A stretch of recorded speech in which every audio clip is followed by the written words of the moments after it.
Hello and welcome back to Reading with Meaning Part 3. The next thing we want to look at is we always want to talk about understanding when we're reading. Reading is always about learning information and understanding that what we're reading.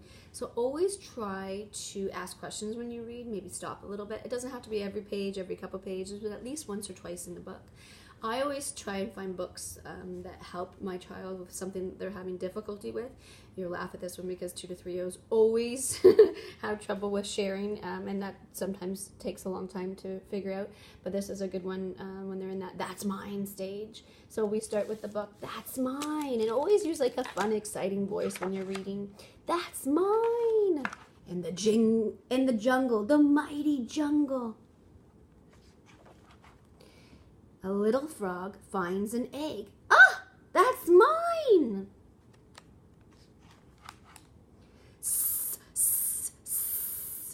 It's mine, says the snake. Oh no, what's happening to the frog? Or the crocodile, it looks like a frog. What is that animal? So you stop and you ask these questions as they come up. What is the animal? How do you know it's the animal? What is he doing right now? Uh-oh, what's happening? And then you guide them. Okay, what's happening? The snake is now taking the egg. Oh dear, what's going to happen to this guy?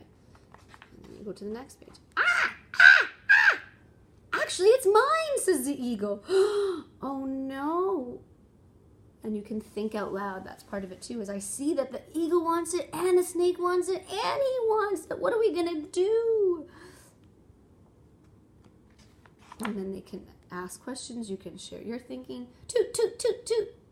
That's mine, says the lizard. Oh no. How many of them want the same egg there? Let's see. 1, 2, 3, 4. 4 of them want the same egg. What are they going to do? And then you can talk about, well, what could they do? No, mine, says the eagle. No, mine, says the lizard. In the thick of the flight, the egg takes off. Oh no, what's going to happen? And then you ask a question, what's gonna happen to the egg? And lands on the elephant's head. Oh dear. Ouch, says the elephant, who now has a lump on his head. Uh-oh. What do you think the elephant's gonna do now? So you're asking lots of questions naturally as they come up. Who is this? He demands. Well, uh-oh. Nobody wants to say it's theirs. Why don't they want to say it's theirs? They all want it.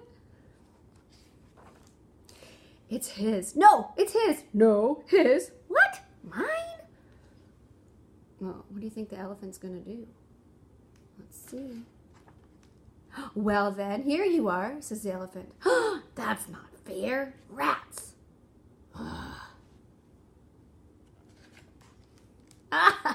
I knew it was mine, says the frog. So it was a frog. Why do you think it's a frog and not a crocodile? Could be a frog or a crocodile.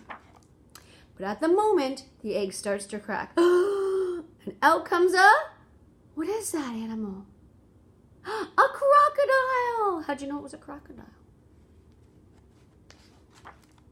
She looks at the frog and cries, mine! Oh no, what's going to happen to the frog? So you're asking them questions about what's going on in the story. And the bigger part is eventually, if you keep modeling, why do you think? That's the bigger part, is explaining their thinking. So that's just try to incorporate that when you're reading. You don't want to do that and letter sounds, so you try to do one or the other. But you could incorporate 1 or 2 questions with the letter sounds. That is fine. This particular book, we literally just looked at a social issue that they were having. That's mine, and did a lot of conversations about it, and then refer back to it when they're playing with their friends, or when you're playing with them, and you say, no, that's mine. Remember the egg? How did the and then talk a little bit back to that. So referring it back to the book. Use the book as a great way to kind of connect some of the real life things that are happening. Thank you for sharing. Bye.